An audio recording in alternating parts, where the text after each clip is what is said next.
வேதம் யோவான் எடுத்து வாசிப்போம். 15:10 தெளிவாய் சொல்லுகிறது. 15:10.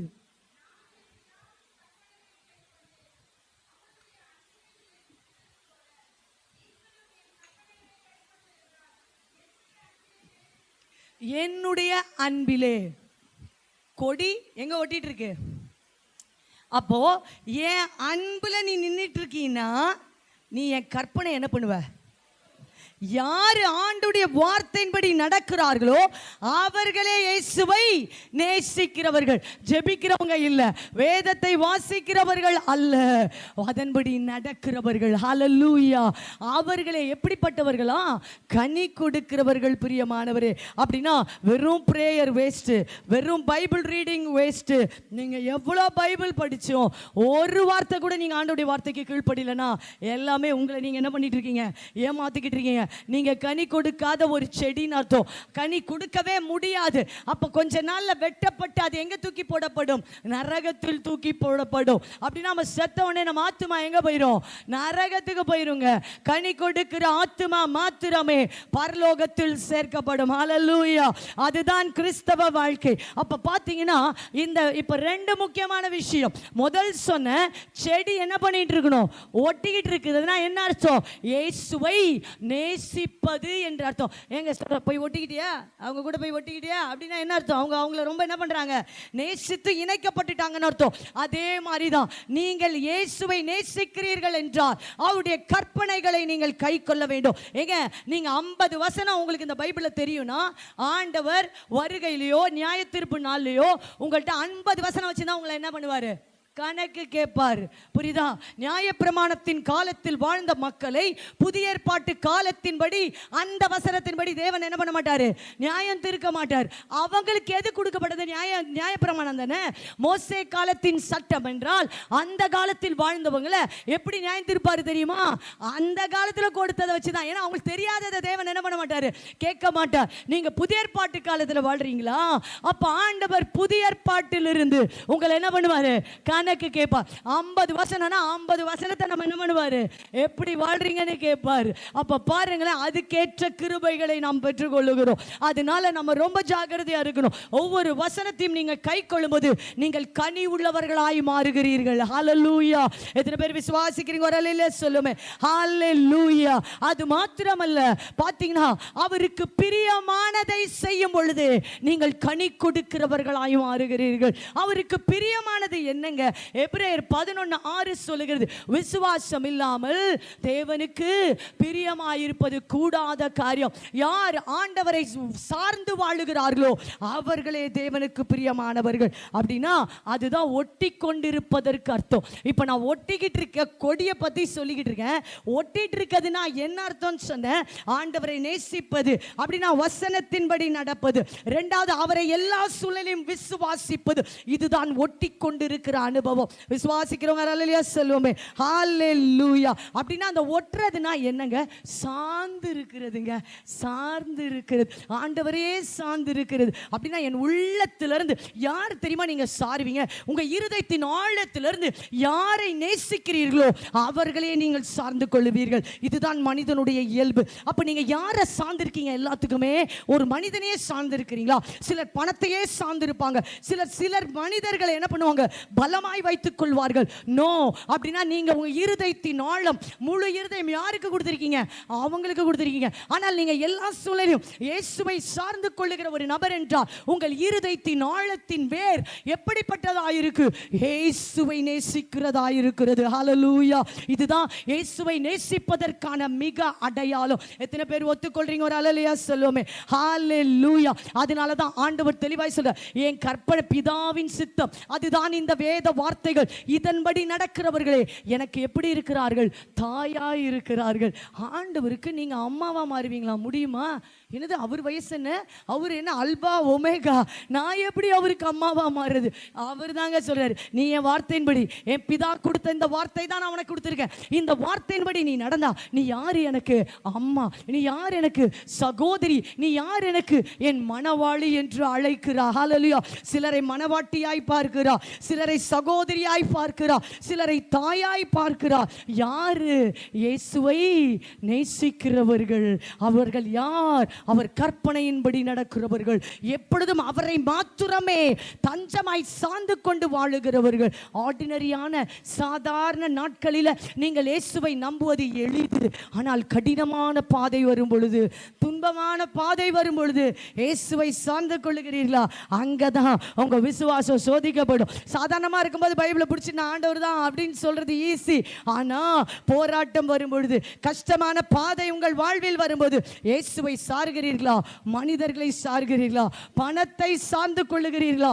எதங்க சார்ந்திருக்கிறீங்க? அதை தான் வேதம் வசனம் அழகாய் உன்னத பாட்டில் ஆண்டவருடைய அன்பை சார்ந்து கொண்ட ஒரு மனவாட்டியை குறித்து வேதம் அழகாய் உன்னத பாட்டு 8:5 சொல்லுகிறது. தன் நேசர் மேல் சார்ந்து கொண்டு. எடுத்தவங்க சீக்கிரமா எடுத்தீங்கன்னா வாசிங்க, இல்லைன்னா நான் வேகமா ஓடிடுவேன். உன்னத பாட்டு 8:5 தன் நேசர் மேல் சார்ந்து கொண்டு வனாந்திரத்தில் வருகிற இவள் யார்? ஹல்லேலூயா. அவளே மனவாட்டி. ஹல்லேலூயா. அவளே கனி கொடுக்கிறவள். ஹல்லேலூயா. ஒத்துக்கிறவங்க ஹல்லேலூயா சொல்லுவோமே. ஹல்லேலூயா. தன் நேசர் மேல். எப்படி வேதவசனம் சொல்லுது? தன் நேசர். என்னுடைய அன்பு அவர்தான், என் உயிர் அவர்தான், நான் உடல் அவர் உயிர். அப்படி நான் சார்ந்து கொண்டிருக்கிறேன் என்றார். அவ எப்ப சார்ந்திருக்கிறா? வனாந்திரத்தில். ஹல்லேலூயா. வனாந்திரம்னா சூப்பரா இருக்குமா? வனாந்திரம் எப்படி இருக்குங்க? அப்படியே நிழலா இருக்குமா? வனாந்திரம் எப்படி இருக்கும்னு உங்களுக்கு தெரியும். வனாந்திரத்தை வெயில் என்ன பண்ணும்? சுட்டெரிக்கும். வனாந்திரத்தில் மணல்ல கால் என்ன பண்ண முடியாது? வைக்க முடியாது. இரவு நேரத்தில் குளிர் காற்று நிலவு இருக்கும், அந்த வெளிச்சம் தான் இருக்கும். அப்படின்னா என்ன அர்த்தம்? வேதவசனம் இதை எடுத்து யாராவது வேகமாய் வாசிப்போம். உபாகமம் 33:14 வாசிப்போம்.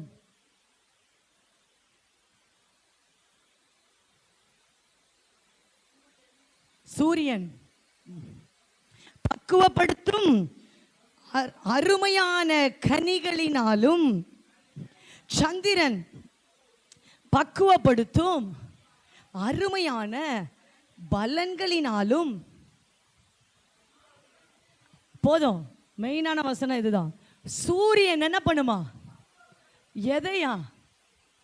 எதங்க பக்குவப்படுத்துது? பழத்தங்க. ஒரு திராட்சை செடியில பூ பூத்துருச்சுன்னா பகல் அடிக்கிற சூரியன் என்ன பண்ணுது? பிஞ்ச உருவாக்குது.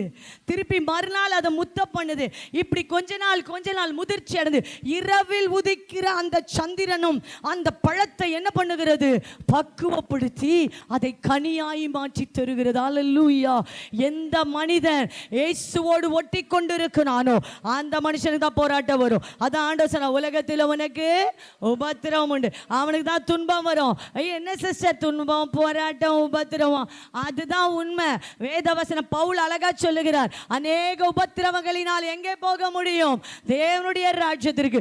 யார் இடுக்கமான வாசல் வழியாய் போகிறார்களோ அவர்களே நித்திய ஜீவனுக்கு போகிறார்கள். ஹல்லேலூயா. அப்ப பாருங்க, வேதவசனம் தெளிவாய் சொல்லுகிறது, இந்த சூரியன் என்ன செய்கிறது? சுட்டெரிக்கிறது. அப்படிதானே நம்ம வாழ்க்கையில வருகிற சோதனைகள், துன்பங்கள், உபத்திரவங்கள் நம்ம என்ன பண்ணுகிறது? கிறிஸ்துவை போல பக்குவப்படுத்தவே இந்த சூரியன் உதிக்கிறது. இந்த சூரியனின் வெளிச்சம் அதற்கு உஷ்ணத்தை கொடுத்தாலும், ஆனால் அந்த பழம் என்ன, அந்த காய் பிஞ்சு என்ன பண்ணுது? உருவாகி வளர்ந்து அது என்ன பண்ண? முதிர்ந்து ஒரு மிக அருமையான இனிமையான கனியை அது கொடுக்கிறது. அதே போல தாங்க வேதவசனம் தெளிவாய் சொல்லுகிறது, அந்த கனி எனக்கு வெயில் அடிக்க கூடாது அப்படின்னு நினைக்குதா?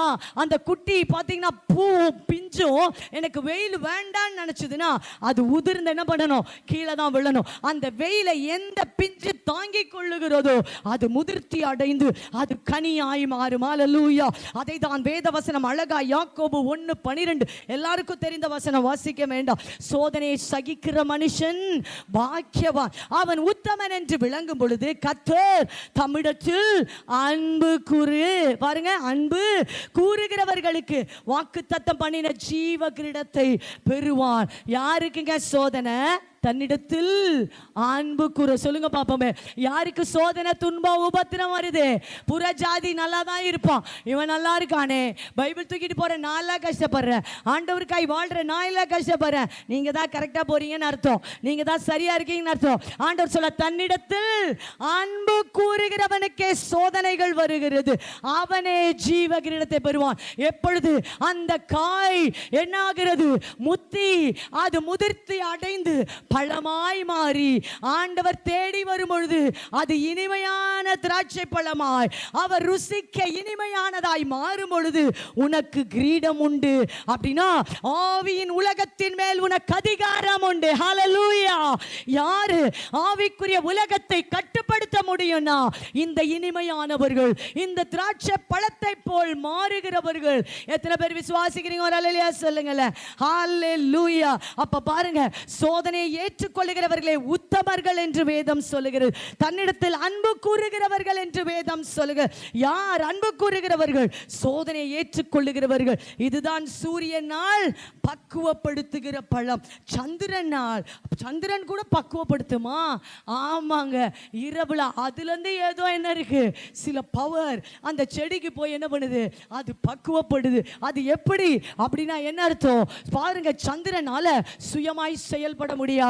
அது சூரியனின் வெளிச்சத்தை என்ன பண்ணும், சூரியனின் பலத்தை அது என்ன பண்ணும், உறிந்து கொள்ளும். அதே போல்தான் எந்த விசுவாசி தேவனுடைய பலத்தை மாத்திரம் சார்ந்து உறிந்து கொண்டு வாழுகிறானோ அவனே பிசாசு போராடுகிற காலத்தில், உன் வாழ்வில் போராட்ட காலங்கள் வரும்போது, இருளான காலங்கள் வரும்போது, ஆசீர்வாதமற்ற காலங்கள் வரும்போது, வறட்சியான வனாந்திர வாழ்க்கை வரும்போது, தண்ணீர் தாமதிக்கிற வேலை வரும் பொழுது, மன்னா தாமதிக்கிற வேலை வரும் பொழுது, அவருடைய பலம் அதுதான் சூரியனால் பக்குவப்படுத்தப்படுகிறது. ஓ, அந்த சந்திரன் இடத்திலிருந்து பெற்றுக்கொள்ளுகிற பலம், அந்த பலத்தில் அந்த மனிதன் நிலைத்திருக்கிறான். ஹல்லேலூயா! எத்தனை பேர் விசுவாசிக்கிறீங்க? ஹல்லேலூயா சொல்லுவோமே. அப்போ பக்குவம் அடைந்து உன்னை முதிர்ச்சியாக்கி இயேசுவின் சாயலாய் அவரை போல, இயேசு திராட்சை செடி, அவர் இனிமையானவர், நீயும் இனிமையான கனி கொடுக்கவே உனக்கு சூரியனின் வெப்பம், அந்த சந்திரனின் வெப்பம், இதற்குள் யாரு அடங்கி ஜீவிக்கிறார்களோ அவர்களே வனாந்துரத்தை ஜெயித்து கானானுக்குள் போகிறவர்கள். விசுவாசிக்கிறவர் அல்லேலூயா சொல்லுவோமே. ஹல்லேலூயா! அப்படினா வனாந்திரத்தின ஆசீர்வாதம் இல்லாத இடங்க. வனாந்திரம் என்றால் கேட்டது உடனே கிடைப்பதில்லை. வனாந்திரம்னா வறட்சி, அப்படினா துன்பம் தான், சோதனை தான், வேதனை தான். ஆனாலும் கூட சந்திரனின் அந்த பலன் வல்லமை உனக்குள் நீ எடுத்துக்கொண்டால், ஆபகு 3:17 சொல்லுகிறது, அத்திமரம் துளிர் விடாமல் போனாலும், திராட்சை செடியில் பழம் என்ன பழுக்காட்டியும், ஒலிவ மரத்தில் பலனற்று போனாலும், ஆட்டு மந்தையில் முதலற்று போனாலும், தொழுவத்தில் மாடு இல்லாமல் போனாலும், ஆயினும் நான் கர்த்தருக்குள் சொல்லுவோமா எல்லாருமே, மகிழ்ச்சியாயிருப்பேன், என் ரட்சிப்பின் தேவனுக்குள் நான் களி கூறுவேன். ஹல்லேலூயா! இவர்களே வனாந்திரத்தை நீரூற்றாய் மாற்றுகிறவர்கள். முதல் படிச்ச வசனம், நீ வற்றாத நீரூற்றை போல் மாறுவார். எத்தனை பேர் விசுவாசிக்கிறீங்க? ஹல்லேலூயா சொல்லுமே. ஹல்லேலூயா! ஆனா இந்த காலம் வரும் பொழுது, உண்மையாவே நம்ம வாழ்வில் வனாந்திரம் வரும் பொழுது நம்ம இப்படிதான் இருக்கிறோமா? பக்குவப்படுறதுக்கு விட்டு கொடுக்கிறோமா? சூரியன் சுட்டெரிக்கும் போது அமைதியா சகித்துக் கொள்ளுகிற உத்தமர்களாயா இருக்கிறோம்? ஆனா வனாந்திரத்தில் அநேகர் பாவத்தில் விழுந்து போகிறவர்கள் உண்டு. வனாந்திர பாவத்தில் ரொம்ப ஜாக்கிரதையா இருக்கணும். வனாந்திரத்தில் சில சர்ப்பங்கள் உண்டு, தெரியும்ல, மண்ணுக்குள்ள புதைந்து கொண்டு இருக்கும். அது நடந்து போகிறவர்களை கொத்த முயற்சி பண்ணும். அந்த சர்ப்பம் தான் என்ன தெரியுமா? வனாந்திரத்தின் பாவங்கள். அந்த வனாந்திரத்தின் பாவங்களுக்கு ஒரு மனிதன் தன்னை காத்து கொள்ள வேண்டும். அது என்ன? இஸ்ரவேல் செய்த பாவம். வனாந்திரத்தில் இஸ்ரவேல் ஜனங்கள் அவிசுவாசிகளாய் வாழ்ந்தார்கள். வனாந்திரத்தில் இஸ்ரவேல் ஜனங்கள் பயந்து போனார்கள். வனாந்திரத்தில் இஸ்ரவேல் ஜனங்கள் முறுமுறுத்தார்கள். இந்த பாவத்தை நம்ம விட்டு என்ன பண்ணணும்? ஒழிக்கணுங்க. அவிசுவாசனா என்னன்னு தெரியுமா உங்களுக்கு? ஆண்டவர் சொல்றார் பொல்லாத இருதயம்ன்றார். யார் அவிசுவாசியோ அவங்க எங்க போவாங்க? வெளிப்படுத்தல் 21:8 நரகத்துக்கு போவாங்க. அவிசுவாசம் பொல்லாத இருதயம் என்று எபிரேயர் வாசிக்க வேண்டாம். உங்களுக்கு தெரிந்த வசனம் 3:12 சொல்லுது, ஜீவனுள்ள விலகுவதற்கு ஏதுவான அவிசுவாசம் உள்ள பொல்லாத இருதயம் உங்களில் ஒருவனுக்கும் இராதபடிக்கு நீங்கள் எச்சரிக்கையாயிருங்கள். வனாந்திரத்தில் அந்த மணவாட்டியை போல அவரை சார்ந்து கொண்டு வந்தோன்னா இந்த அவிசுவாசத்துக்கு என்ன இல்லை, இந்த பிசாசுக்கு என்ன இல்லை, இங்கே இடம் இல்லைங்க. அப்படின்னா என்ன அர்த்தம்? விசுவாசிக்கணும்னு அர்த்தம். விசுவாசம் இல்லையா?